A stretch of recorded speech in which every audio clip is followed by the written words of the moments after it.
Associate Executive Director of the Children's Education Alliance of Missouri, which we commonly call CEAM. And we talk about ourselves, our staff as the CEAM team. And we get around all over the state to work with primarily parents, but a lot of folks, and obviously decision makers, electeds, and business leaders and civic leaders.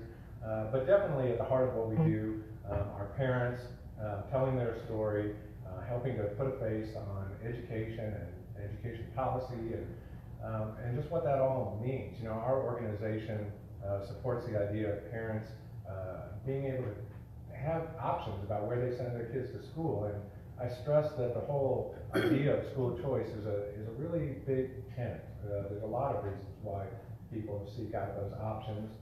Frequently, it can be schools, actual, entire schools that just don't function at all as places of education. And sometimes it's just not a fit for a child in an individual school. And our organization is simply saying that in the 21st century no longer makes sense. There's just too many other ways, and the idea that we are just talking about one way of doing it and a one size fits all just is not the future of education as we see it, and as the many parents who work with us see it. So we help train parents to become effective advocates. You know, they have great stories to tell, and it's very hard to argue with someone's personal experience. And telling those stories is really what I think is what stays with people, understanding what people are going through, and that's why we think that is so important to bring into the mix. So tonight is a little bit of the I would say, the intellectual side of things. We're going to have a panel discussion with this great panel, and I'm going to introduce the moderator in a second. Tomorrow, we are going to flood the I'm laughing because it's gotten out of control. Kimberly Gill is a principal at a Christian school in Lee Summit, and since we met Kimberly, she's been super involved, and she really helped drive this rally that we're having tomorrow. I don't even want to say. I mean, it could be 5, 4, 5, 6, 700. I'm laughing because this is just what we need. I mean, that's perfect. So the Capitol is going to be full of young people from all around the state. It's going to be a student showcase where they're going to be displaying some of their talent, as well as rallying around this idea that what they currently experience in their school is what's right for all kids to be able to access. So that's us. Nick Elms is the Children's Education Alliance, the CEAM Communications Manager. At the door was Cece Tompkins, our Outreach Manager. That's pretty much it. We do have an Executive Director. It's just 4 of us. And Courtney Camarada here is a former practicum student, turned staff member. And Lisa Smith, next to her, is a super involved parent advocate. And next to her is Bob Miller, also an involved advocate. So we appreciate them and all of you. James Schulz is a doctor of something. I'm not saving any lives, though. At the University of Missouri, St. Louis, so we're glad that we have him in the neighborhood in St. Louis where we are, and he's moderating tonight's conversation. He is I would describe as an expert in educational choice, and so he's a great choice for us for moderation. So please carry on, James, moderate for us and take over. Thank you. Thanks a lot. All right. Thank you very much. First, I want to say thank you very much to CEAM for putting on this event, and for all of you for coming tonight to listen. He talked about the CEAM team. I think he's assembled a dream team up here to talk about school choice. We had drums, and we hit right there. But seriously, CEAM is doing such a wonderful job in the state. They're really one of the leading organizations in terms of educating parents and helping them know the rights that they have, know the options that are out there for them, and so we really applaud the work that CEAM is doing. Tonight, as he said, we want to talk about school choice in Missouri, and so we have these 4 wonderful panelists here. You have the information in front of you, so I'm only going to give a quick introduction in terms of who they are, and then we're going to let them talk a little bit more about themselves. So starting at my left, we have Kimberly Gill, who's the head of school at Summit Christian Academy in Lee Summit. Rochelle Ingen, who's with the Institute for Justice. Representative Shamed Dogan, and Susan Pendergrass. I almost said it wrong based on a conversation we had earlier, from the Show Me Institute. So I'm just going to open it up at first, asking you to tell us a little bit more about yourselves. And really the first question is this, I'm pitching you a softball, okay? And what I'd love for you to do is tell me why you're interested in school choice, why you think school choice is good for Missourians. And so I'll just start here on my left and we'll pass the mic down. Okay, awesome. Well, I'm actually the academic dean at Summit Christian Academy. I apologize. No, I appreciate that, but my boss might not. So I want to make that out there, put that out there. But I have been boots on the ground in private education for 30 years. I started really young. But love our students. And really had just a lot of great things come together in my life. The first of which was I had 5 grant students apply to my school. And ultimately, none of them could come because they couldn't afford it. And when I learned that 29 other states in our great nation had already figured this out, it ticked me off. And I said, my state can figure this out, what can we do? So just blessed to be part of the movement. I see that we have Senator Koenig back here. And I had the opportunity to testify. I don't know if he remembers that in the hearing last year, but afterwards he grabbed me in the hall and said, do you have any friends? Anybody else? So we're coming. Well, thank you everyone for being here tonight. So I work at the Institute for Justice, and one of the things IJ does, one of our pillars is school choice. So we work nationwide. We help legislators draft constitutionally defensible programs. We then work to get those programs passed, and then if, or a lot of times when, those programs are challenged, we intervene on behalf of parents and children and defend them in court. And I think my driving factor is I truly believe there is no one-size-fits-all approach to educating children. You know, public school works great for students, but it doesn't work great for others. And I think that parents, not, you know, administrators or government officials, know so much better the needs of a child. And the uniqueness, and at IJ we work solely on private school choice, but the uniqueness about that is that you truly can create the education that is best for your child and give them the tools they need to succeed well into the future. So that's my driving factor, and I'm really excited to be working with all of these fine folks in CEAM who does such a great job. Yeah, I thought that was a great summation. I don't even know what I can add to that. Because it really does come down to individual students and individual families choosing the school that's right for them. And I was very blessed growing up because I was able to get a private education for the last 3 years of my education, but I was actually born in the Normandy School District, which has been in the news a lot in recent years for becoming unaccredited, and it was having a lot of problems even then. But going to a private school was transformational for me because it enabled me to get all kinds of social connections and all kinds of academic support and all kinds of traditions from the school I went to that I would have never gotten from Normandy. And now being an adult and having kids of my own, I moved from the zip code 63121 to the district 63021, and it's night and day. So we're in one of the best school districts in the country. And I just think that kids, no matter what zip code they grow up in, they ought to be able to access an excellent education. So that's why I'm here. I've been on the education committee the whole time I've been in the House, and I'm happy to continue serving under Chairman Rebecca Raber. Really excited about that.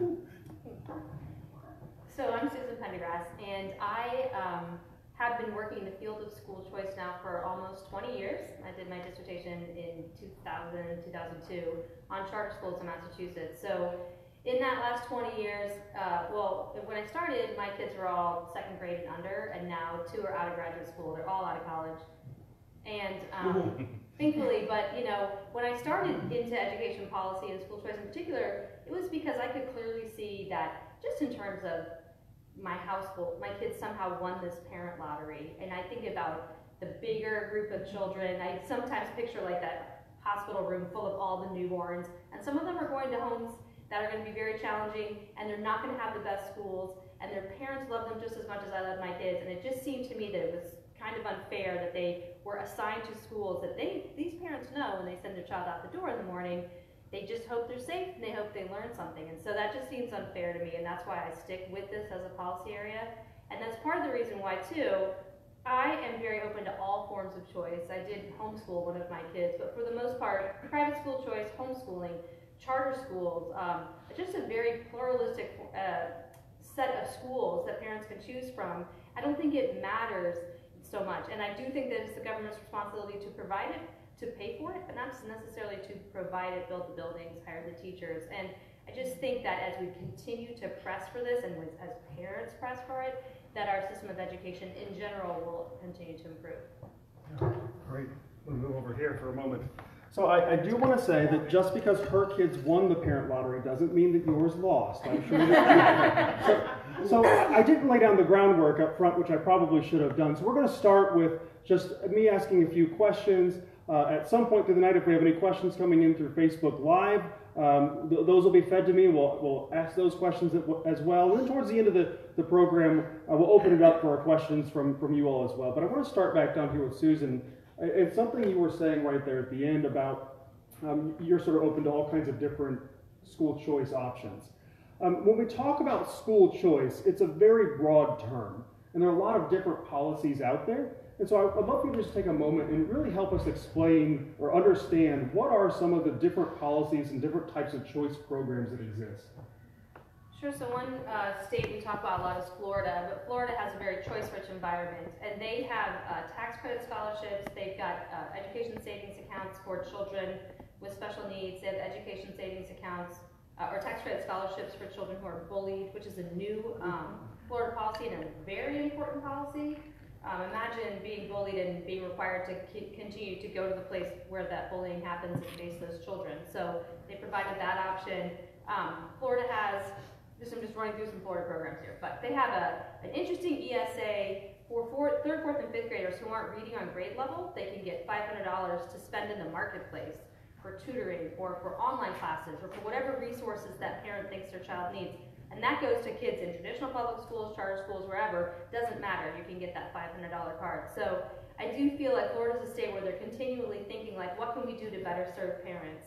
They did have a scholarship program for students who were in schools that got a D or an F on the school report card for 3 years in a row. They could transfer to another school, public or private. That was challenged in the court system. Rochelle, maybe correct me if I'm not right here, but that was challenged in the court system, and now they can only transfer to another public school. But they're very intent on giving parents options. And certainly homeschooling, we did fortunately get a course access law passed last year so that students in Missouri can theoretically now take their entire course offerings online, which can be very important for kids in different situations. Again, being bullied is one of them. So I think it's meeting children and parents where their needs are versus trying to design like, here's the ideal education system, giving a lot of options and let parents pick from among them. Yeah, great. So you heard a lot of different programs out there, and normally I want to have more discussion about, our why and what we think school choice offers and stuff, but our lawmaker here has to leave soon to go make laws, apparently. So he has a committee meeting here in just a little bit. And so I'm going to go ahead and jump to you, Shemed. You heard a little bit about some of the ideas that we have out there in terms of school choice or the reasons we support school choice. And we know over the past few years in our legislature, we've talked about charter school expansion. We've talked about tax credit scholarships or ESA programs. We've talked about a variety of different things, and so I was hoping you could just tell us a little bit more about where you think we are in terms of the legislature and in terms of support for school choice this year. I think we are in a unique position this year because I think we maybe stayed about even in terms of the number of people who support school choice, but it seems like some of the folks who've come on board in the Senate particularly are a lot more vocal than some of their predecessors who are supportive, which is great. We still have, I think the Senate has a couple of really big roadblocks standing in our way. And then just the feeling that I've gotten from the first few weeks of session and everything I've heard from people in leadership and the fact that we have so many new legislators is that this is going to be a really tough environment to pass a lot of big ticket items. And the way our system is set up is, of course, that it's really difficult to pass legislation. It's a lot easier to stop something, to say no, which is how it should be. But when you're trying to do something transformational in education, even when you're trying to do little things in education, you're not trying to blow up the whole system. Because I think that's how we get categorized all the time, is that you just hate public schools, you want to destroy them, and you want to just send every kid to a private school with public dollars. Not that I'm opposed to sending kids to private school with public dollars, but that's not all we're talking about. You know, we talk about a range of great policy options, some of which is structural, and then some of which just has to do with kind of transparency, the fact that we don't have enough information about the quality of our public schools out there. And so I think that when we look at it from that perspective, I think we can win, even if we can't win some of the really big, really tough battles in one year, we can certainly start chipping away and winning some of those smaller battles this year. But I'm in the middle there. I'm somewhat optimistic, there's some good signs, and then I'm somewhat pessimistic. So I'm going to break form in a moment. Since Shamad's going to be leaving, I do want to give the audience maybe ask you a question if they have one. But I wanted to ask a sort of a follow-up question. What can people do? You know, when we think about school choice, you talked about getting anything passed is really tough. The education groups are very well organized. They have lots of different unions, lots of different organizations that oftentimes work together to stop things, and it's easy to stop things. So if we're thinking about the advocates out there or the parents out there who are interested in school choice, from your perspective as a legislator, what are the things that they need to be doing to be getting the attention of their lawmakers to say, hey, you should pay attention to school choice? That is a great question. We are certainly going to pay attention when we have hundreds of people coming to the Capitol, and more importantly, when we have hundreds of students. Because I think that's one mistake and one problem in the other side's arguments is that when you listen to some of these school officials, and I was with this guy this weekend who works for the national NEA, and he talked about his job, and he talked about the teacher strikes in Los Angeles, and he talked about all these teachers' issues, but he never once mentioned students, or the quality of their education, or the results that we get from our public schools. And I think that's one advantage we have, is that we are all about the students. It's all about them. And if we can show them the kids who go to charter schools currently, if we can show them parents who are begging for school choice because their neighborhood schools are substandard, if we can show them the results, we're the show me state. So if we can show and not just hide behind statistics and kind of boring stuff, but work behind human stories, that will go a long way. And then the second thing is that we have a category of legislators who I hold in, well, I won't say I hold them in low regard, but I get really frustrated by people who have quality charter schools in their district, or people who send their kids to charter schools or to private schools and then vote against choice for other parents. So if you know of somebody like that, if you have a representative or a senator who falls into one of those categories, call them out. All right. So I want to say really quickly about questions. Questions have a question mark at the end, okay? So if you do have a question, especially for Representative Dogan right now, I'm happy to have those questions, not long soliloquies or anything like that. But does anybody have a question before he has to leave? One in the back. Maybe you could just say it and we'll repeat the question. Yeah, I can project for Representative Dogan here. So my name's Hannah. I'm from Health Public Affairs. We do some work on behalf of school choice groups. But something we face, and we face all the time in the legislature, is that rural representatives, they're Republicans, they're conservatives. I grew up in a really rural area. They are not pro-school choice because they may have a successful school in their district. In my hometown, we had a great school. They have great test scores. How can you talk to your colleagues and talk to those who are interested in school choice and convince them this is a good thing for the entire state, not just St. Louis and Kansas City? That is a great question, and that's one of the great challenges we face. And I think one of the things that we do have to reassure people is that we're not trying to tear down their public schools. We're not trying to take away anybody's football programs or fire all their employees from their schools if they're successful. But if you have schools in your district or anywhere else in the state of Missouri that aren't working for the kids, then why would you oppose letting parents have those different options? And when it comes to things like charter schools, those are public schools. I think a lot of rural legislators, when I hear them talk, they say, well, we can send our kids to public or we can send them to charters. No, charters are public. And we just need to make sure that they're continually reminded of that fact, because there's always misinformation out there. So we have to make sure that people know the facts. Thank you. Representative Bailey, in the back. Representative Dogan, so I was just trained on the foundation formula, and unbeknownst to me, maybe this is more rather a statement. So I have a kiddo with special needs, and it all came to, I always knew it was about the money. The child has to follow the money doesn't follow the child. And it was really offensive to me that I realized my child, his price tag on his head that the Department of Education gives is much higher than a child with non-special needs.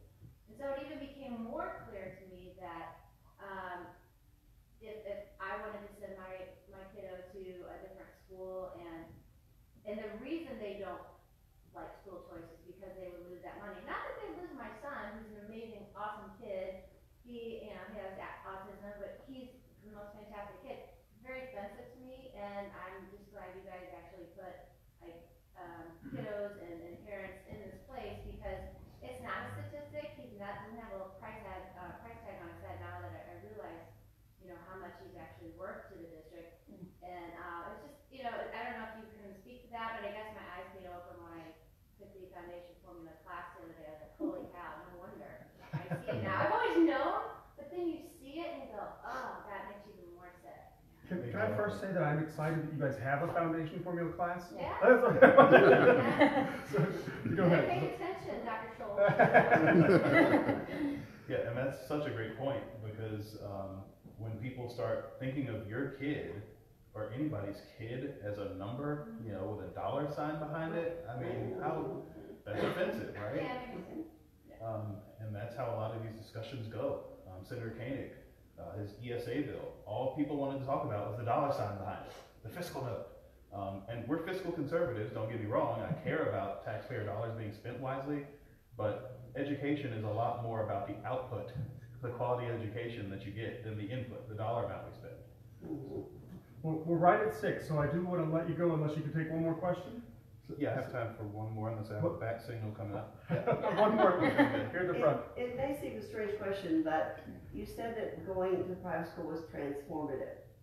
Can you think of one thing about your first year in that school that helped to transform the trajectory of your life? So with my school, we had a prize speaking competition, and every student got to, if they chose, enter, and you would give a recitation of a book or a play or just something original you came up with, and I'd kind of had some idea that I wanted to go into politics, but I'd never done any kind of public speaking before. I was really painfully shy as a kid, and one of my teachers encouraged me to enter this competition, and I go, I don't know about that. I'm not good at that stuff, right? Performing or acting or any of that stuff. But he encouraged me, and I decided to give it a go, and I ended up being one of the 3 finalists in it. I mean, hundreds of students in the school applied, and I got to be one of the final 3. And I didn't win, but that was just such a huge confidence booster. And here I am. The other thing was I tried acting because I thought that was interesting, and I was way worse at acting than I was at public speaking. All right, well, Representative, I am sad to see you go, but I'm actually kind of happy because I'm going to take your seat. So thank you so much for your time, and go over there and make some laws, all right? Thank you very much. Not break some laws, make some. So I feel like we kind of got the cart before the horse now. I wanted to have those comments from the representative because he had to leave early. But I would have liked to spend a little bit more time at the beginning talking more about school choice and what it offers to families and communities. And so, Kimberly, you've been operating, or you've been in I keep wanting to say you're the head of it. I'm going to get you in trouble. I'll take it. You've been in the private school space for a long time. What is it about a private education that you can offer to students? Why is it that parents choose to come to your school? And why do you think school choice, a policy or a program that enables more kids to access private schools, would be a good plan for Missouri? Well, I really realize that being an American means that you are an individual with freedom and choices. And so really that is what private school, charter school, homeschool is about. It's about saying, I am not going to stop the trajectory of this child's future because they have this zip code. I want them, and as a society, it is my obligation to give them options. Who loves a child more than a parent? I feel like one of the mistakes that we make is we think only the school teachers are educators, but really the parents are the primary educator. We are hopefully their favorite tool in their toolbox that they reach for. But what it does for a community, and I can tell you where I'm from, our community Lee Summit advertises. We have multiple options, and it draws people to us because they have options for their child. You know, you mentioned the one size fits all. Anybody who shops, one size fits all fits nobody. You can maybe get in it, but it really doesn't look great. So the more we can fashion our schools and stop talking about, it's not anti-public school, but how do we get the walls down? And I believe that these millennial parents and the next generation coming up, these kids are talking to people in Australia on their Xbox. It is a myth that one school has all of the answers for a child, and they're not going to deal with it. So we have to learn how to erase the boundaries and work together and stop thinking about a system and thinking about a student. So having those kinds of options, when you think about a school has a child for roughly 1,000 hours every year. It's molding their mind.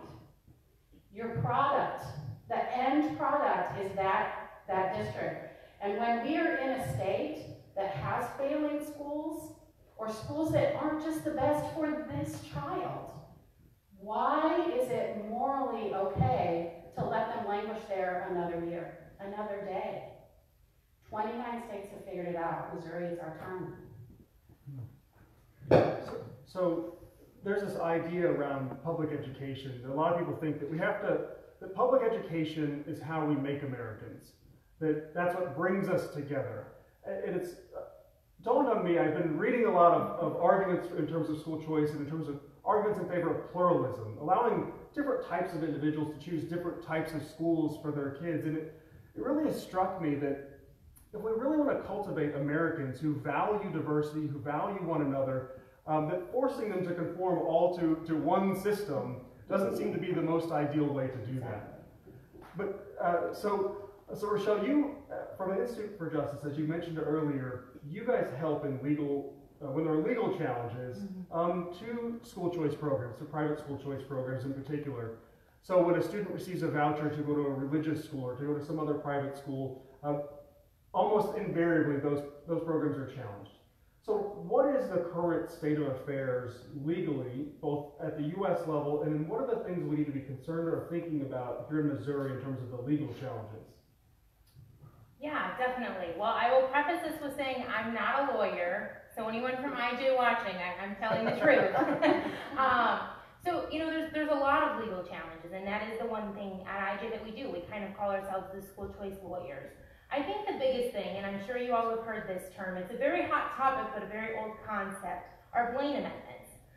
So Blaine amendments derive themselves from James Blaine from Maine, who was a U.S. senator back in the 1800s. And that's like way before anyone I know was born.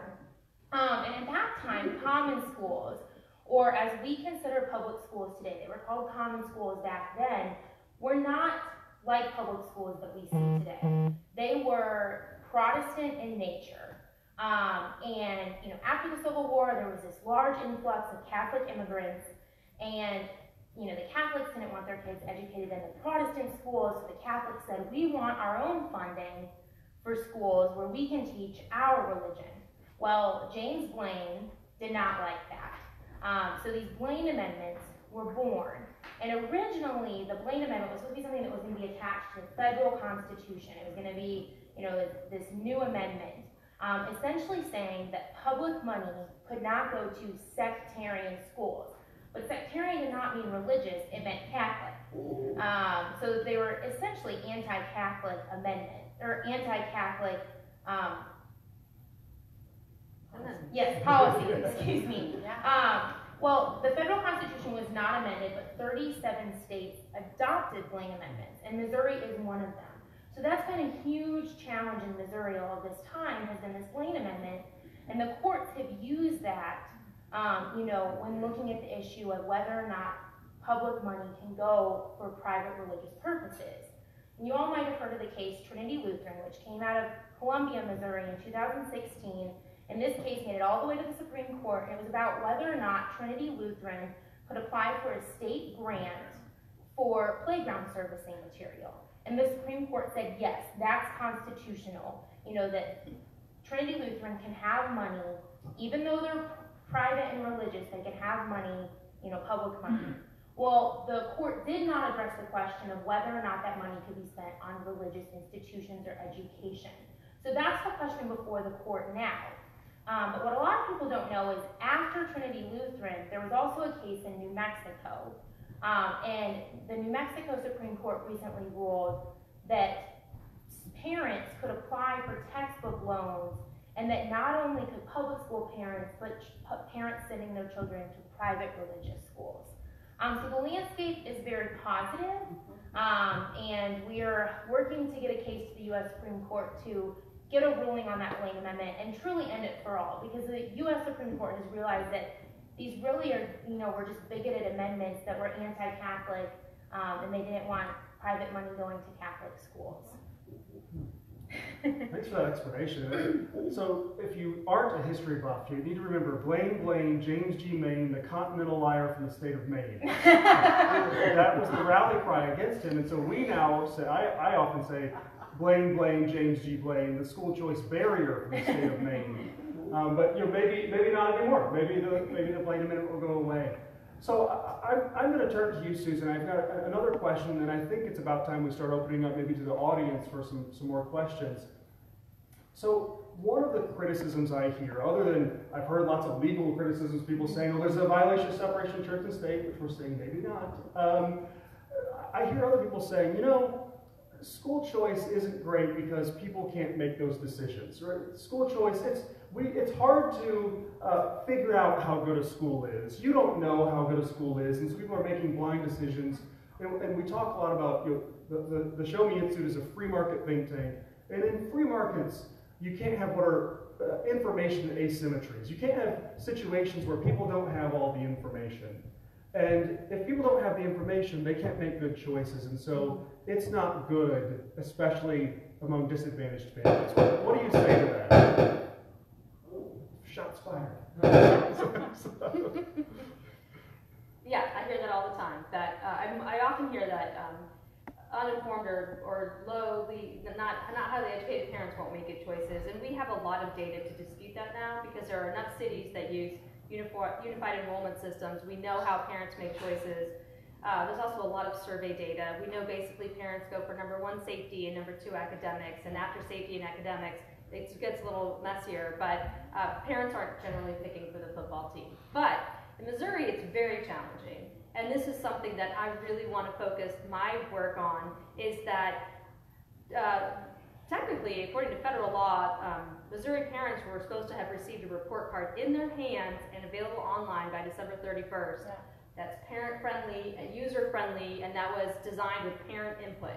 And I was recently at the U.S. Department of Education, and they were just talking generally about state report cards and what states are doing, and how the Department of Ed had a hackathon to bring in some software developers to on-the-fly develop school report cards, and how great North Carolina's are. They're going to post some of the best ones up there. And I was the only one in the room that said, as far as I know, I'm from a state that doesn't provide report cards.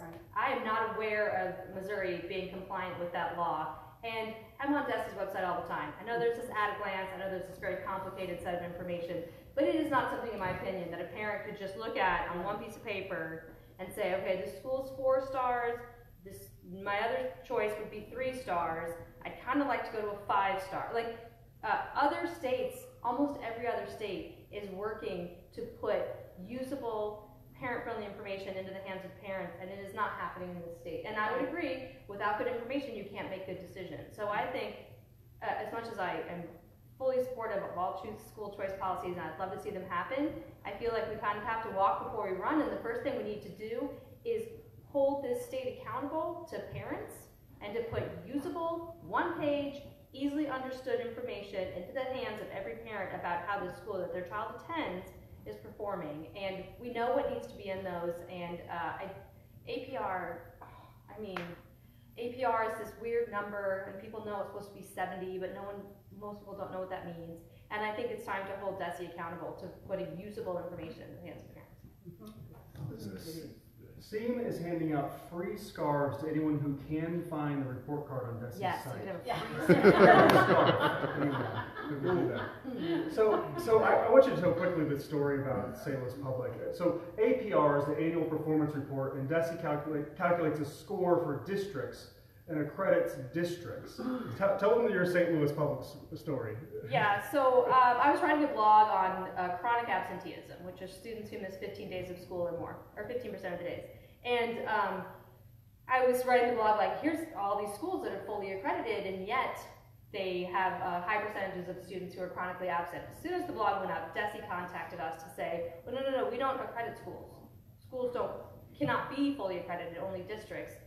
And so I said, well, okay, I have a 1 mile commute to work, and I go by at least one school in St. Louis that has a big banner on the side, and I mean big, huge, 10 by 20, that says fully accredited Hamilton Elementary. And they said, yeah, well, that means the district is fully accredited, and once St. Louis Public Schools became fully accredited, they printed the banners for the schools, but the school isn't fully accredited, only the district is. And I was like, you know, as a parent, that would never cross my mind. As an education policy researcher, it didn't cross my mind. And I went out and took some pictures. I was like, what does this mean? You know, this doesn't mean fully accredited. What does it mean? And I actually went to a couple different schools, and the students in the picture reflected the schools. It was like middle school students in the middle schools and international students at the internet. And so they clearly, not only are they not providing parents with good usable information, I felt like it was a disinformation campaign, and that's just not fair. It's not fair. The wrong information. Yeah, exactly. they need at least a little asterisk at the bottom, Yeah, right? not the the little school, warning label. Okay, so I want to open it up now to more questions from the audience. So if you have a question, raise your hand, and we'll take your questions now. Yes, sir. Yeah, I heard the word glossed over, vouchers. Mm-hmm. I would like to hear the pluses and the minuses. I like the fact of money following the student in the best interest rather than the zip code. So what have been some of the state's problems? I understand that the U.S. Secretary of Education, DeVos, is working and they have a voucher plan, but I've heard good and bad about it. Maybe I should be asking the good senators. So well, I think we'll take the question maybe one or two ways. We could talk about maybe what the academic studies have said about the results of vouchers, and then also maybe the impact of vouchers, or how many states have vouchers. Does anybody who wants to jump in? I would love to talk about that, because as a private school, I can tell you that my board would not accept a voucher, because a voucher comes with strings attached. If the government is handing the school the money, then suddenly they can start doing things about testing requirements. Of course, we do standardized tests. No, we don't use the Missouri one. It changes every week, right? So we use a nationally standardized test. We're not going to take a voucher that's going to dictate to us how to educate, because we know what we're doing. But an educational savings account where the money goes to the parent and is the parent's decision, now we don't have these legal problems anymore. We are empowering parents, which is what this is about, to make the decision. So our state is not providing the education, it's providing an education by giving parents some dollars, not all of them, but some dollars to say, hey, we think you can do a good job with your kids. So absolutely pro ESA. I can speak to that, Don. Illinois has it, right? Yes. Yeah, they have a Not tax Missouri. States. They have a tax credit scholarship program. It's brand new. What I think most of the studies have found, I'm sort of paraphrasing, but voucher programs, when you look at like, did the test scores go up? You don't always see that the test scores went up. But we are getting more and better information about the long-term impact of the children who attend these programs. Parent satisfaction is much higher, and that's to be expected. Student satisfaction is higher, that's to be expected. But what we're seeing is long-term outcomes in terms of like finishing college and the impact on their median earnings when they get out of college. So what we're seeing is that, and Representative Doe was not, but I think, you know, being in a private school setting can have a long-term impact on the life of that child. And that's really what we're going for in our education system. It's not really a math or reading test score. What we're hoping to do is, give that child a chance to maximize their potential. And it seems to be the case that voucher programs are creating some of these long-term positive outcomes. Yeah, big graduation gains. I want to speak to a moment about something you said about vouchers often coming with strings attached. So we saw for a number of years the best academic research on vouchers showed small positive gains mostly. They tended to be mostly positive. And in recent years, New Orleans has gotten a lot of attention because their voucher program has had negative results. The students who went to the voucher schools tended to do worse. But if you look at the schools that participated there, they tended, only I think it was a third of schools participated. And the schools that chose to participate tended to be smaller, charged lower tuition. They tended to be the schools that were struggling. And that was one of the most highly regulated voucher programs in the country. So most people will say that when you attach more strings to the voucher, the more strings you attach, the fewer private schools you're going to get. And they're probably going to be the lower quality schools because they're the ones that really need students. They have empty seats. And they have empty seats. Yeah, they have empty seats.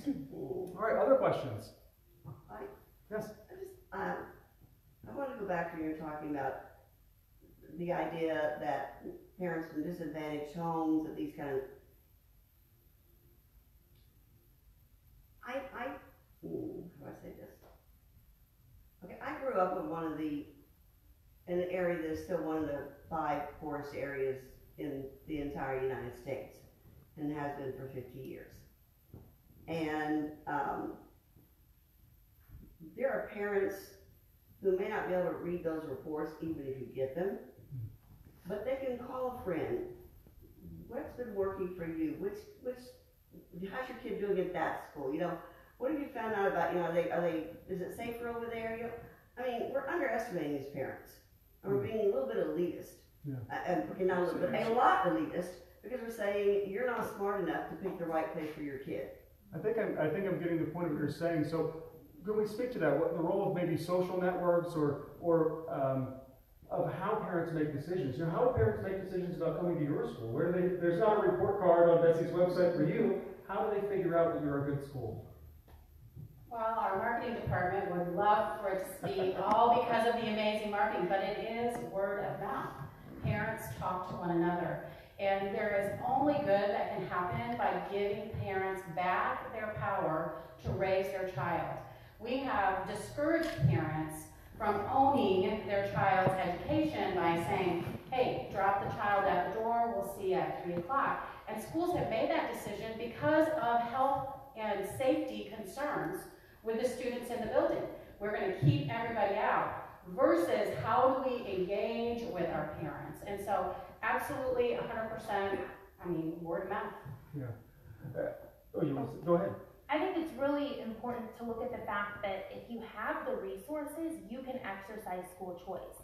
That may not mean paying for a private school, but you can move to a neighborhood that has really good district public schools. And we look at the majority of school choice programs out there, and a lot of them are for low-income families. And these are parents that recognize that their child, really can thrive from a different educational environment.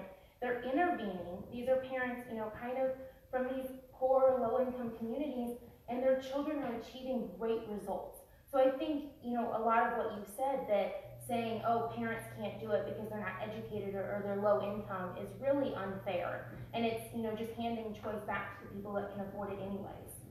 Can you speak to that for a second? I just want to be very clear on what I said, because I completely agree with that, but I'm just talking about flipping the script a little bit to say all those parents in Missouri that have been told that their kids are in schools that are fine, 98% of school districts in Missouri are fully accredited. So you've got parents in these outer suburbs that are like, well, thank God my kid goes to this school, they're fine. And we've got these interventions in St. Louis and Kansas City, but I don't have to worry about expanding charter schools, and I don't have to worry about getting school choice out, because what I've been told is that my kids are in a school that's fine. And that's partly because parents aren't being given information. And I can tell you, in Springfield, Columbia, Jefferson City, Joplin, there are schools that are not fine. And I'm not sure that the parents who send their children there have been getting the right information to know that those schools are not fine. As I can for sure, in the southeast corner of the state. I mean, it's tragic. So I think it's easy to not, and like talking about the legislators, like they don't feel that urgency because everyone's been told that every school in the state is performing well, and we know that's not the case. Yeah. One point I want to make, when I leave here tonight, I imagine Google is going to prompt me to rate Cork, right? How was your experience at Cork? And so I'm going to have to give it so many stars or something like that. And we're going to be rating this place.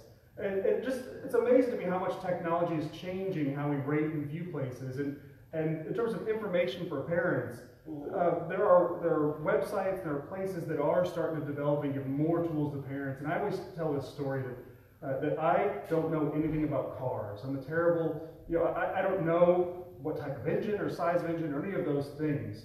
But when I go to buy a car, when I have the opportunity to buy a car, I actually start doing research. And to me, schooling is a lot like that. Parents have been told for so long, you're going to go to this school, you're assigned to a certain school. They don't have the ability to shop. And when you finally give people that ability to shop, then they have the motivation and the reason to start looking for information to see how good schools are doing. I think we got a question from Facebook. Actually, it's a question from me. Oh, okay. But it kind of dovetails to what both of you were saying, and that is, we live in a system where a grandparent went to school, and the parent went to the school, and now their child is going to the school, and that's all that they've known. And the idea of school choice is something new. It's something that might be frightening because, well, it worked for us. What's going to happen with this new system? And you mentioned earlier this idea of pluralism, and I was wondering if you could speak to how pluralism is actually working in other places. And it's not necessarily something new, but it is something that is proven throughout the world. Yeah. So I just returned from the International School Choice Conference, and it was eye-opening to me, meeting people from all kinds of other countries, and realizing that the United States is really one of the only countries that doesn't fund non-public schools. If you go to England or Ireland, if you go to Spain or you go to Belgium, these countries have programs where people get funding to go to a private religious school. And the United States is really one of the only countries that doesn't have that type of program, so pluralism, again, is this idea that we can have different values and that we can respect each other's difference and allow each other to pursue the type of education that appeals to us.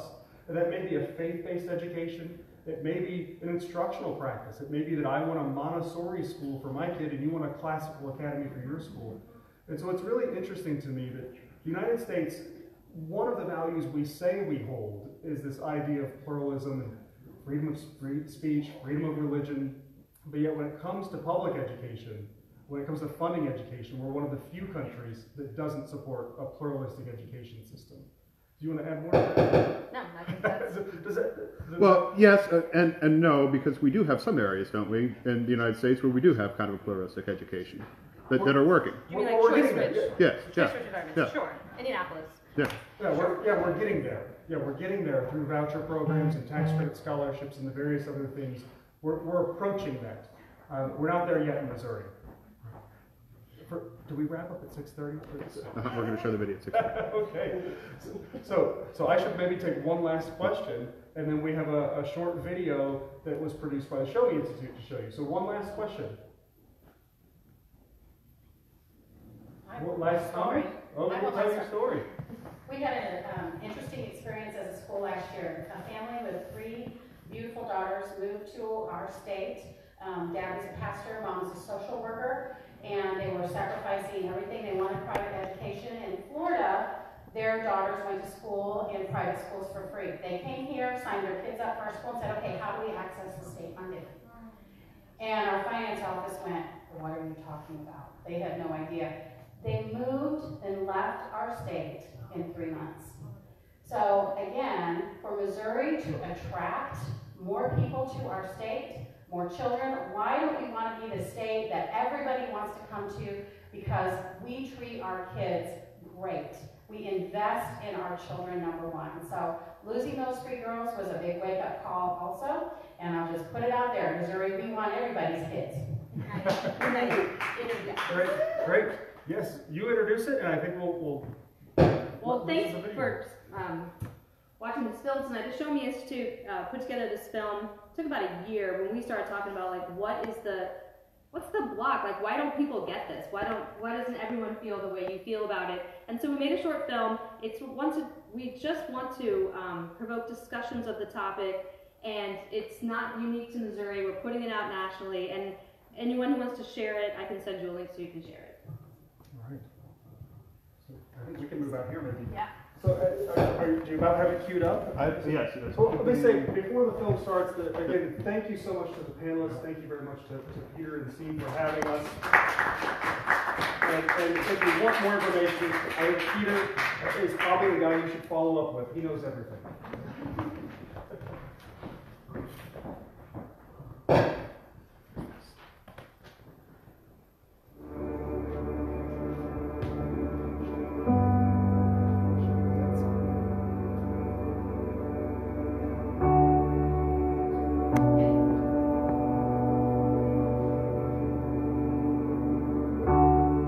Jackson, hurry up. The bus will be here in a few minutes. That one doesn't work either. Mommy, it hurts.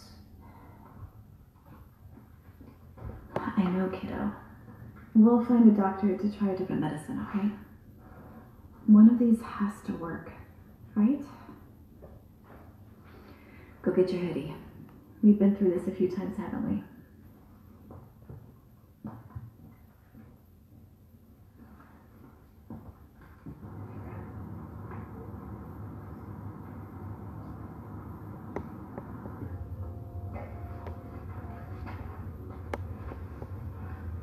Looks like somebody's having a rough day. I don't feel good. Asthma. His is pretty mild, but it hits him every once in a while.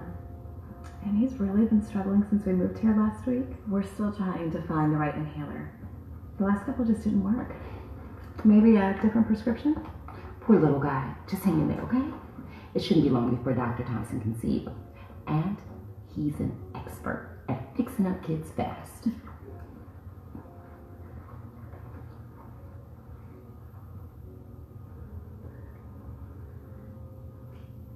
Something wrong? This isn't your clinic. Isn't our clinic? Yeah, this is the Raywood District Clinic. You live in Centerville. You're just barely outside the district lines. You'll have to go there. Not my clinic. That doesn't make any sense. I've always been able to pick a clinic. Jackson needs a doctor and a stronger prescription so I can get him a different inhaler. I know, but that's not how it works here. I wish I could help. I'm sorry. That's just the way the district lines are. Please excuse me.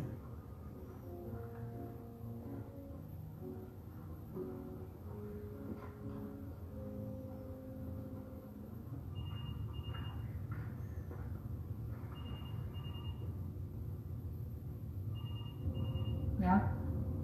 My son has asthma, and it's usually not a big deal, but he's been struggling since we moved here, and the prescription he's taking just isn't strong enough. He just needs...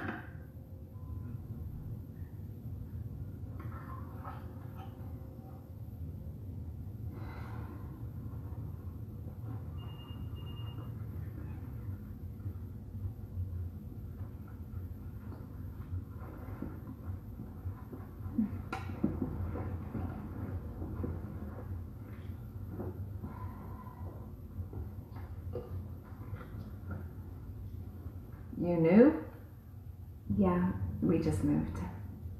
Good. We don't get many new people around here. Lots are leaving, and that's a shame. I have been going to this clinic my entire life. You'll like it here. Well, I hope the doctor is good. Dr. Tim is great. Took great care of my parents for years, right up until the end. I can't imagine this clinic without him. Your boy will be just fine here too. Well, okay, but there is a pediatrician here, right? What, you want the entire clinic to cater to one patient? Oh, come on, that's asking a lot, don't you think? No, we do okay here. I'm We're sure proud it's of fun this for clinic. lots of things, but if what my son needs isn't here, why can't I go there? Ray would. I've always been able to pick We a need to clinic. support this clinic. But my son... Around here, we support our doctors and nurses. They deserve it for everything that they do for us.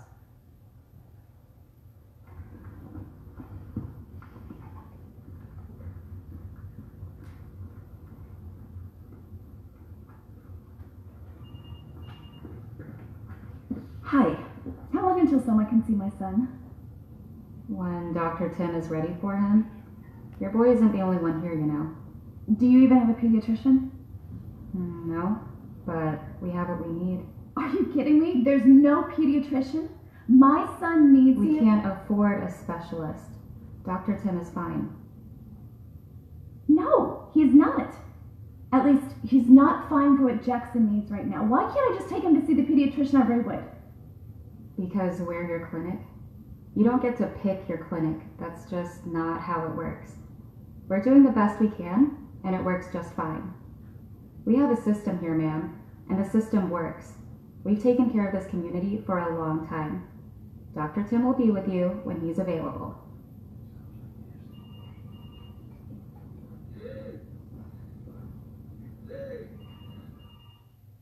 Lunchtime. See you in an hour. He just needs a new prescription and a different inhaler. That's it. That other clinic, they don't even have the right kind of doctor. And they keep saying we have to go there. It doesn't make any sense. There has to be something you can do to get Jackson a different inhaler. That's not how the system works. But if they can't help, and you're literally a few minutes away, what am I supposed to do to get what my son needs? Move here?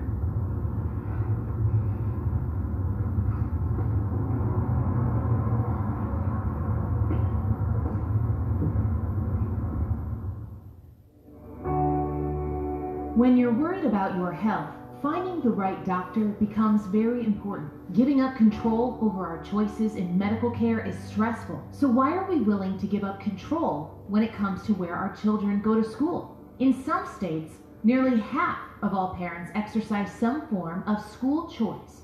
These parents choose charter schools, schools outside their home district, online schools, or scholarship-funded private schools. Maybe they choose a school closer to where they work. Maybe they choose a school for a particular curriculum. A child's address shouldn't determine the quality of their medical care or their education.